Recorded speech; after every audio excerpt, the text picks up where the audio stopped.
Hello students, कैसे आप लोग। स्वागत है आपका हमारे यूट्यूब चैनल में। आज हम आपको पढ़ाएंगे बिलियन का lecture number 2। Lecture number first में हमने आपको कुछ चीज़ें बताई थी। आशा करता हूँ आप सबको समझ में आया होगा। अगर आपको समझ ना आया तो आप हमें कमेंट सेक्शन में ज़रूर बताएं। इसका लिंक हमने डिस्क्रिप्शन बॉक्स में दे दिया है। तो चलिए शुरू करते हैं। हमने लेक्चर नंबर 1 में आपको बताया था बिलियन की जो सांद्रता होती है उसको मात्रात्मक रूप में भिन्न भिन्न प्रकार से व्यक्त कर सकते हैं।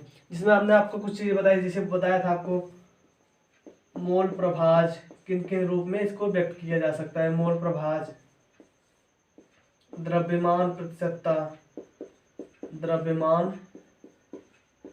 प्रतिशतता। थर्ड है आयतन प्रतिशतता, आयतन प्रतिशतता। फोर्थ हमने बताया था द्रव्यमान, द्रव्यमान आयतन प्रतिशतता। फिफ्थ बताया था सामर्थ्य, सामर्थ्य स्ट्रेंथ।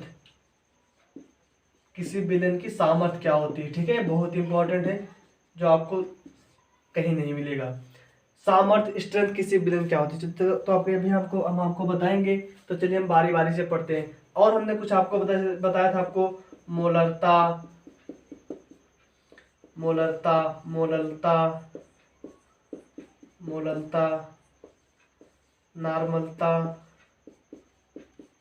इनमें से हमने फर्स्ट लेक्चर नंबर 1 हमने आप सबको ये सब पढ़ा दिया था और सब पढ़ाना बाकी। तो चलिए हम वीडियो को शुरू करते हैं और बारी बारी सब कुछ पढ़ते हैं। तो आप लोग वीडियो को पूरा देखें, वीडियो को स्किप ना करें, इससे आप लोगों को आसानी हो पढ़ने की। चलिए पहले शुरू करते हैं हम मोल प्रभाज। तब तक आप हमारे वीडियो को शेयर करें, लाइक करें, सब्सक्राइब करें। मोलरिटी क्या होती है, मोलरिटी क्या होती है, मोललता क्या होता है, मोलरिटी, ये इसको हमने बता दिया, ठीक है। तो आज हम पढ़ेंगे मोल प्रभाज। मोललता, मोलरता हमने आपको पढ़ा दिया था। तो आज हम पढ़ेंगे कहाँ से, मोल प्रभाज से। मोल प्रभाज क्या होता है, मोल प्रभाज, इसको इंग्लिश में कहते हैं मोल फ्रैक्शन, मोल फ्रैक्शन। चलिए मान लेते हैं दो कंपोनेंट्स हैं ए प्लस बी, ए प्लस बी दो कंपोनेंट है, ए मिलके एक सोल्यूशन बनाते हैं, यस। तो इस सोल्यूशन का कंपोनेंट्स क्या क्या होंगे, ए और बी।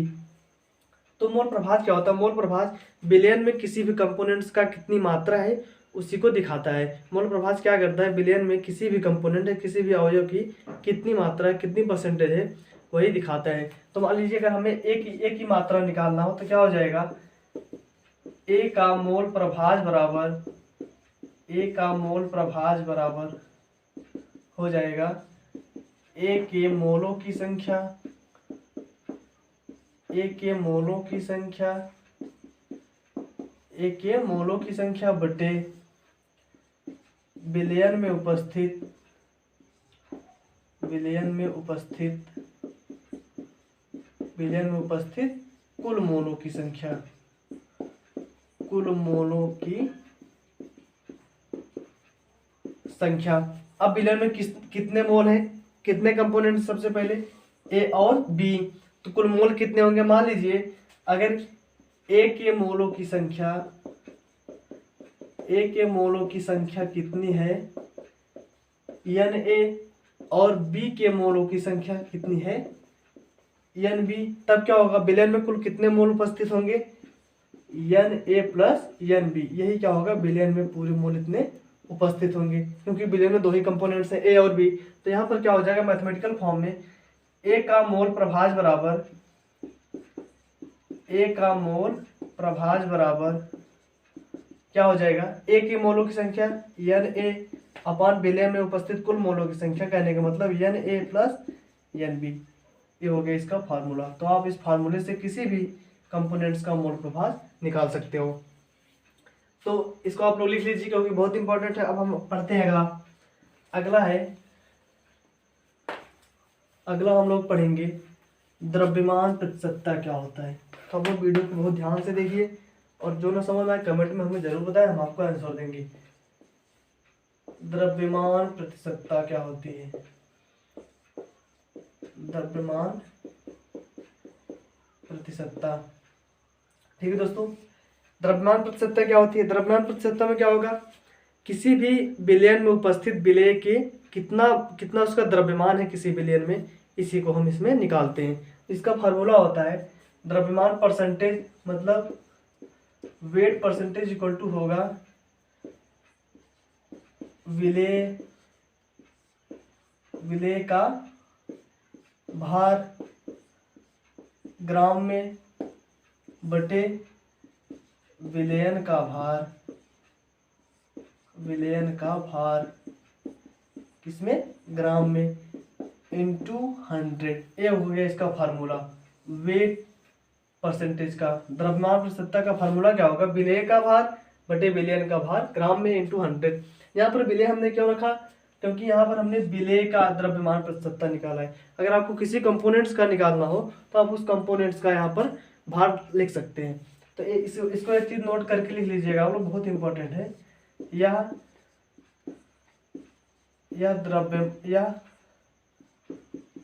ताप में परिवर्तन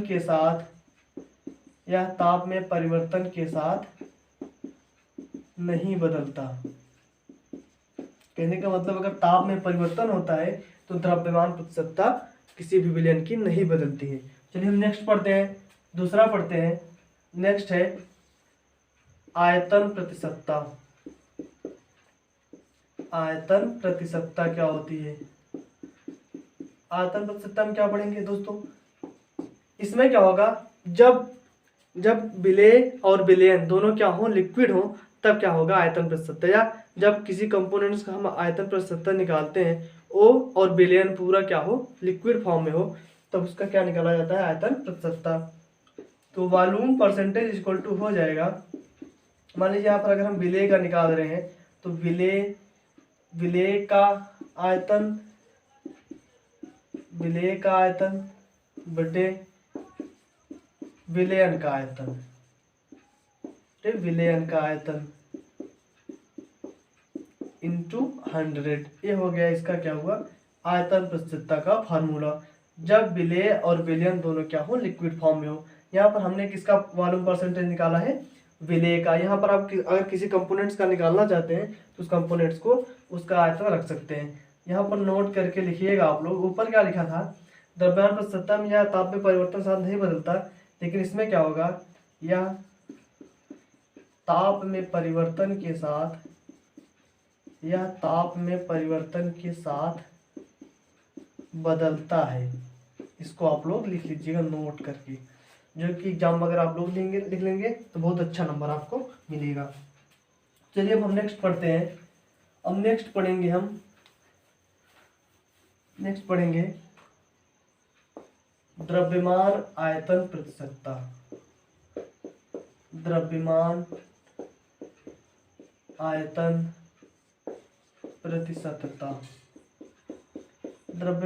प्रतिशतता क्या होती है, जब दोस्तों एक कंपोनेंट्स उसका अगर सॉलिड हो और विलयन क्या हो, लिक्विड फॉर्म में हो, तब द्रव्यमान आयतन प्रतिशतता निकाली जाती है। कहने का मतलब अगर हम विलेय का द्रव्यमान आयतन प्रतिशतता निकालें तो विलेय क्या होगा, सॉलिड के रूप में होगा और विलयन क्या होगा, लिक्विड के रूप में होगा।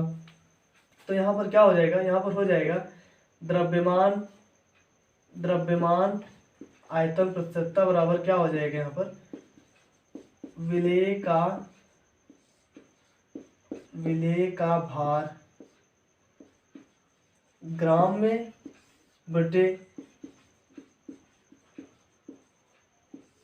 विलयन का आयतन ml में इंटू 100। ये हो जाएगा, इंटू क्या होगा यहाँ पर, इंटू यहाँ पर होगा 100। तो ये हो गया क्या, द्रव्यमान आयतन प्रतिशतता का फार्मूला। यहाँ पर दोस्तों अगर विलेय आप ना लेकर किसी कंपोनेंट्स का निकालना चाहते हैं तो आप कंपोनेंट्स का भार रख सकते हैं। ये हो गया इसका फार्मूला द्रव्यमान आयतन प्रतिशतता का। चलिए हम नेक्स्ट अब पढ़ते हैं। नेक्स्ट है हमने आपको बताया शुरू में ही, हम पढ़ेंगे सामर्थ्य, जो कि बहुत इंपॉर्टेंट होता है। सामर्थ्य है, इसको इंग्लिश में कहते हैं स्ट्रेंथ। क्या होती है, मतलब किसी भी सॉल्यूशन की कितनी सामर्थ्य है, उसकी ताकत कितनी है, उसकी सामर्थ्य, उसकी स्ट्रेंथ कितनी है।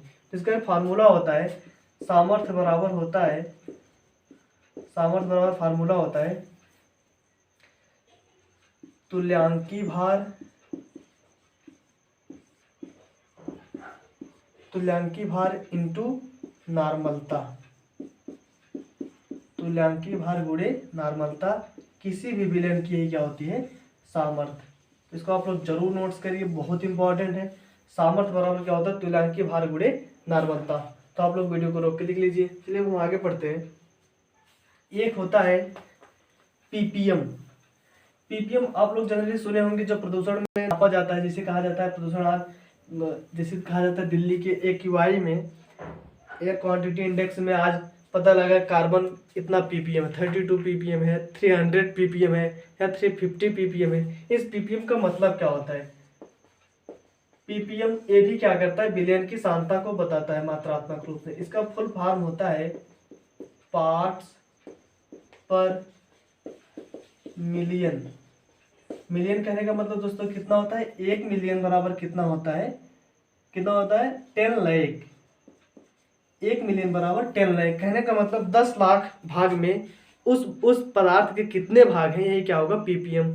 अगर कार्बन की बात करें कि अगर कह दें कि दिल्ली के जो वायु है एयर में, उसमें 32 पीपीएम कार्बन है, तो वायु के या एयर के 1 लाख अणुओं में कार्बन के 32 अणु होंगे। यही क्या होती है, उसकी पीपीएम होती है। तो पीपीएम बराबर क्या हो जाता है, पीपीएम बराबर हो जाता है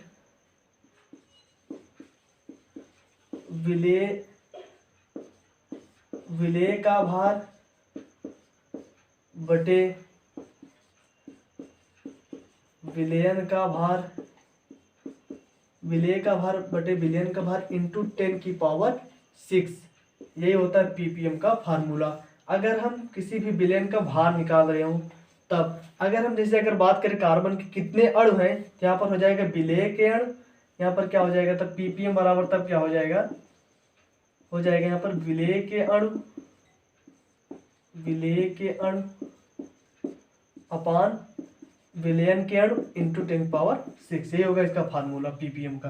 तो दोस्तों आज की वीडियो में बस इतना ही। तो आप लोग हमारे चैनल को सब्सक्राइब करें, शेयर करें, लाइक करें, और बेल आइकन को जरूर दबाएं, जिससे आपको नोटिफिकेशन मिलती रहे। और अगर आपको कुछ समझ ना आए तो आप हमें कमेंट करके जरूर बताएं, हम आपको आंसर देंगे। धन्यवाद।